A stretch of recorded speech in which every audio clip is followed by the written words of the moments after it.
नमस्कार विद्यार्थी मित्रों, मैं शांतराम वळवी, सहायक प्राध्यापक हिंदी विभाग, कर्मवीर आबासाहेब तथा नाम सोनवणे महाविद्यालय सटाणा, जिला नासिक, महाराष्ट्र।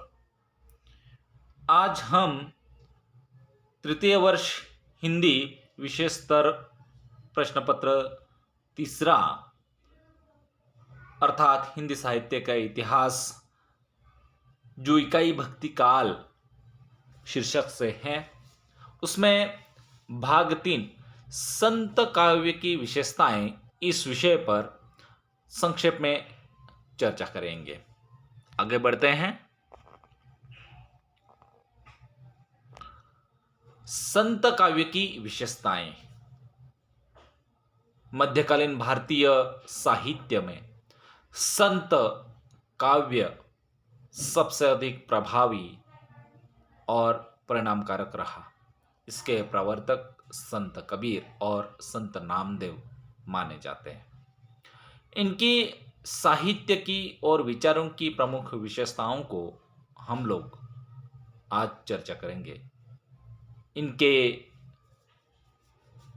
महत्वपूर्ण मुद्दों को आज चर्चा के केंद्र में लेने वाले हैं।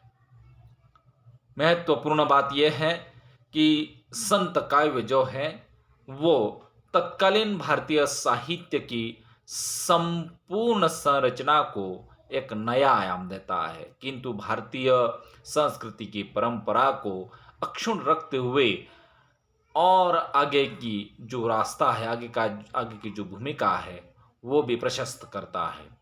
महत्वपूर्ण बात यह है कि उनकी विशेषताओं को देखते हैं तो पता चलता है कि ये मध्यकालीन संतों ने भारत के ज्ञान को, भारत की शिक्षा को अत्याधिक प्रगतिशील बनाया है। उनकी पहली विशेषता आप देखेंगे तो निर्गुण ब्रह्म का स्वरूप वे स्पष्ट करते हैं और संपूर्ण विश्व में, संपूर्ण चराचर में विश्वव्याप्त ब्रह्म है, वह निर्गुण है, निराकार है और सर्वव्याप्त है, घट घट में व्याप्त है। जो कि यहां सगुण नाम की कोई चीज ईश्वर नाम की नहीं है, इसे नकारते हैं और इसलिए निर्गुण ब्रह्म उनकी सबसे बड़ी विशेषता है। चर में व्याप्त, घट घट में व्याप्त ईश्वर को व्याख्यात करते हैं। वो मूर्ति पूजा का खंडन बड़े जोर शोर से करते हैं। काम क्रोध तृष्णा तजेता ही मिले भगवान।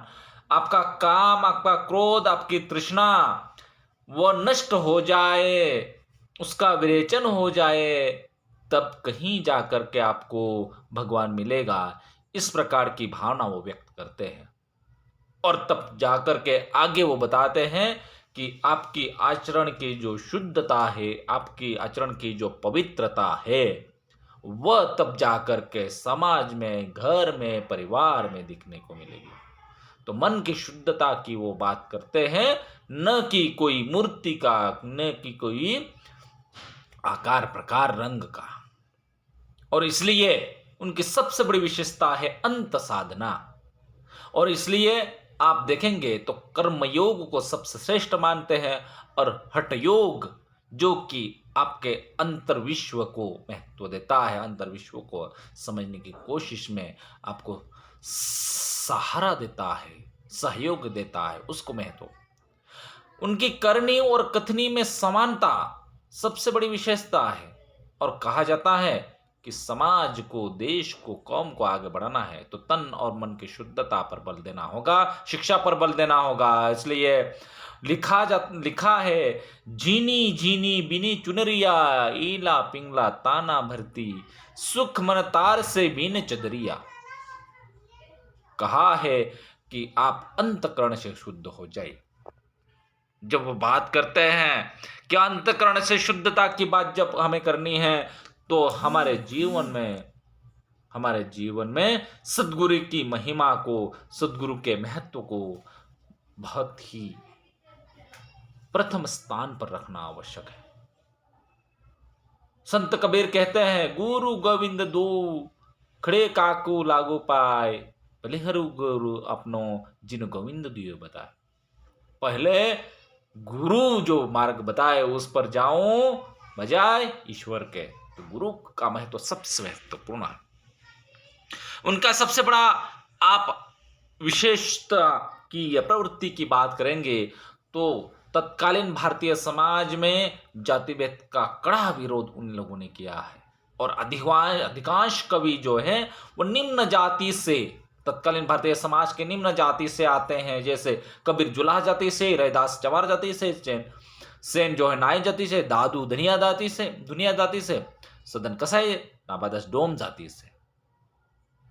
इसका मतलब यह है कि वो तार्किक दृष्टि से बात कर रहे हैं, जाति पाति का प्रबल विरोध करते हैं। जाति जन्म से नहीं अपितु कर्म से है, आपके विचारों से है। इस बात की वो आपके सामने बड़े ठोस और तार्किक दृष्टि से बात रखते हैं और कहते हैं एक ज्योति सब उत्पन्ना, कौन बामन कौन सुधा। एक ही बीज से सबका जन्म हुआ है, एक ही बीज से सब मनुष्य का जन्म हुआ है। कौन ब्राह्मण है और कौन शूद्र है, प्रश्न चिन्ह उपस्थित करते हैं। यही सबसे बड़ी बात तत्कालीन भारतीय समाज और आने वाले भारतीय समाज को दिशा निर्देश करने का इन संतों का रहा है। तत्कालीन भारतीय समाज ही नहीं अपितु आने वाले भारतीय समाज में भी कुर्तियों और बाह्याडंबरों का कड़ा विरोध उन्होंने किया है। माला तो कर में फिरे, जीवे फिरे जगमाही, मनुआ तो चौहू दिसी फिरे, यह तो सुमिर नाही। माला कितनी भी फिर लो, आप जग की, विश्व के, संसार की जो वास्तविकता उसे नकार नहीं सकते। मानो तो चौहू दिसी फिरे, यह सुमिरन नाही। मनुआ, आपका मन जो है वो विश्व के चारों कोनों कोनों, छठे कोनों कोनों, दसों कोनों कोनों फिरता है। आप किसके बंधन में बांध रहे हो भैया? अरे क्या बात है, संतों की बात निराली है, जीवन की वो बात करते हैं। और संत साहित्य की जब हम बात करते हैं तो उन्होंने बात की है खुद के अनुभव की बात की है। और इसलिए संत साहित्य भारत का श्रेष्ठ साहित्य है, भारत का एक जीवनदायिनी साहित्य है। इसलिए कहा जाता है कि कबीर कहते हैं मसी कागद छुयो नहीं, कलम गही नहीं हाथ, चारिक जुग जो महात्म मुख ही जनाई बात। आरे मुख्य जो बात आई है, शरीर से जो अनुभव हुआ है, मन से जो अनुभव हुआ है वही सच्चाई है। मैं जब देखूंगा, अनुभव करूंगा तो वह सच्चाई है। मैं जो अनुभव नहीं करूंगा, देखूंगा नहीं, वो सच्चाई नहीं है। तो ये विज्ञान की सबसे बड़ी बात कबीर करते हैं। देखिए, संत साहित्य भारत का हिंदी साहित्य की दृष्टि से बात करेंगे तो विश्व प्रसिद्ध और स्वर्ण युग वाला साहित्य है। संत साहित्य की दृष्टि से उन्होंने अलग रूप में हमारे सामने रखा। उसमें अधिकांश साहित्य जो है वो दो पंक्तियों वाला है, दो पंक्तियों में गहरी बात कह दी है।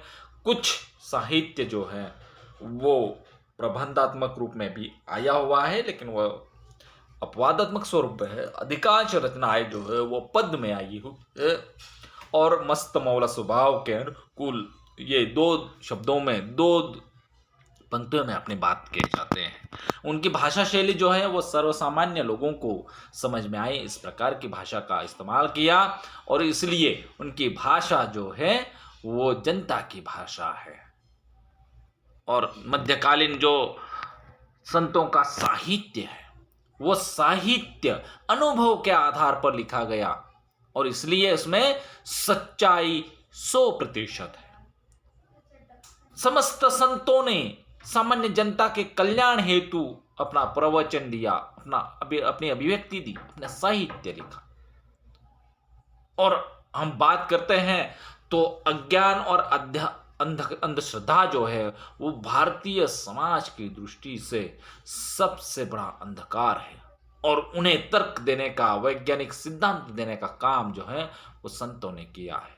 और इस दृष्टि से सबसे महत्वपूर्ण बात मध्ययुगीन संत साहित्य और संतों की रही है। अनेक बातें इस पर विस्तार से की जा सकती हैं, लेकिन हम यहाँ रुकते हैं। अगली तासिका में और इस पर विस्तार से चर्चा करेंगे। Thank you.